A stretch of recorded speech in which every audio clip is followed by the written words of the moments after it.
అందరికీ షలో. Grace gospel ministries వారి అనుదిన వాక్య ధ్యానంలో ఈరోజు యోబు గ్రంథము 14వ అధ్యాయాన్ని మనం ధ్యానించుకుంటూ ఉన్నాం. ప్రార్థన చేసుకొని ఆరంభించుకుందాం. సర్వోన్నత స్థలములను నివసిస్తూ వేలాది దూతలతో నిత్యము పరిశుద్ధుడు పరిశుద్ధుడు పరిశుద్ధుడు అని ప్రతిగానములతో పొగడబడుచున్నటువంటి మా అదునాయ్, మీ ఘనమైన నామమునకు స్తుతులు స్తోత్రాలు చెల్లించుకుంటున్నాం. తండ్రి, ఈ ఉదయకాల సమయంలో నీ వాక్యమును ధ్యానించగలిగే శక్తిని బలమును ఉంచి మమ్మల్ని సజీవుల లెక్కను నిలవబెట్టిన విధానం బట్టి మీకు వేలాది స్తుతులు స్తోత్రాలు చెల్లించుకుంటున్నాం.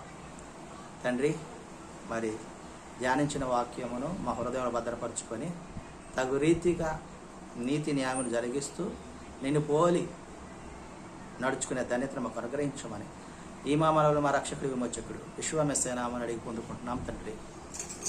ఆమేన్.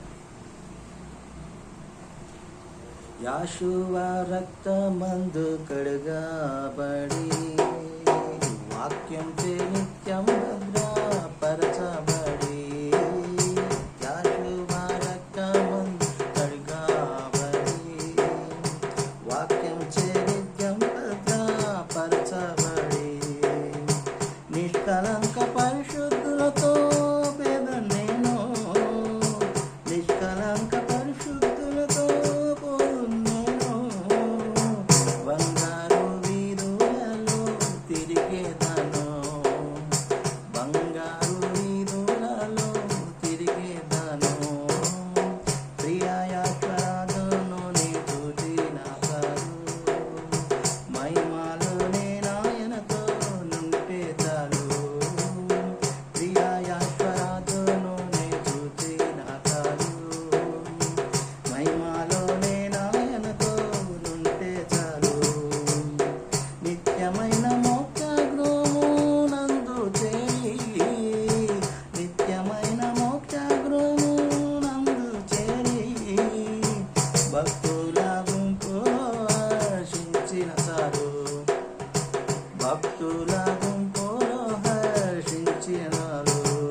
యోబు గ్రంథము 14వ అధ్యాయంలో స్త్రీ కనిన నరుడు కొద్ది దినముల వాడై మిక్కిలి బాధనొందును. పువ్వు వికసించినట్లు వాడు వికసించి వాడిపోవును. తీర్పు నొందుటకై నన్ను నీ ఎదుటికి రప్పించి ఉన్నావు. పాప సహితినిలో నుండి పాప రహితుడు పుట్టగలిగిన ఎంత మేలు. నరుల ఆయుష్కాలము పరిమితి కలది, వారి నెలల సంఖ్య నీకు తెలిసే ఉన్నది. మించజాలని వయోపరిమాణము నీవు వారికి నియమించి ఉన్నావు. వారి దినములు కూనివాని దినముల వలె ఉన్నాయి.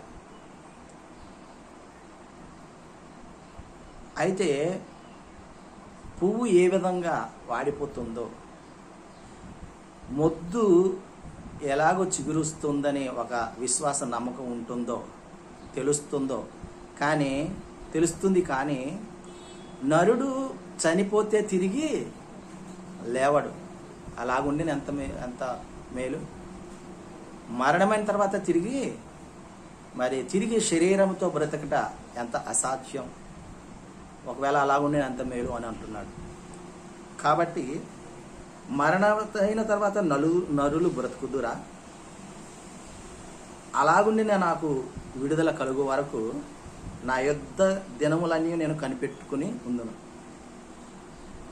నీవు పిలిచినప్పుడల్లా నేను ప్రత్యుత్తరం ఇచ్చేదను. అయితే ఇప్పుడు నీవు నా అడుగు జాడను లెక్క పెట్టుచున్నావు. నా పాపములు నీవు సహింపలేక ఉన్నావు. నా అతిక్రమముల సంచిలో ముద్రించి ఉన్నావు. నా దోషములను నీవు భద్రపరిచి ఉన్నావు. పర్వతమైనను పడిపోయిన నాశనమగును, కొండైనను దాని స్థానము తప్పును, జలములు రాళ్లను అరగదీయును, దాని ప్రవాహములు భూమి యొక్క ధూళిని కొట్టుకొని పోవును. నీవైతే నరుల ఆశలను భంగపరుచుచున్నావు, నీవు వారిని గెలుస్తూ ఉన్నావు. తండ్రి, నీవు మాకు మా పరిమాణానికి తగినట్లుగా జీవితాన్ని ఏ విధంగా ఇచ్చావో ఆ పరిమాణం అయ్యేంత వరకు కూడా నీ కనుదృష్టి మా పాపల మీద, మా దోషాల మీద ఉంచుద్దయ్యా. మమ్మల్ని అలా ఉంచు. మా పాపాల మీద, దోషాల మీద ఉంటే ఆ పరిమాణం ఇంకా తగ్గుతూ ఉంటుంది అనే విషయాన్ని యావే వారికి యోబు మొరపెట్టుకుంటున్నట్లుగా ఈ అధ్యాయం మనం గమనించగలం. నరుడు ఏ పాటి వాడు, కానీ చెట్టైనా మొద్దు చిగురుస్తూ ఉన్నది నీళ్లు తగలగానే. కానీ నరుడు ఒకసారి మరణమైతే తిరిగి జీవాన్ని పొందుకోలేడు అనే విషయాన్ని మరి ఇక్కడ తెలియజేయటం, యోబు తెలియజేస్తూ యావే వారిని మొరపెట్టుకుంటున్న సందర్భాన్ని చూస్తూ ఉన్నాం.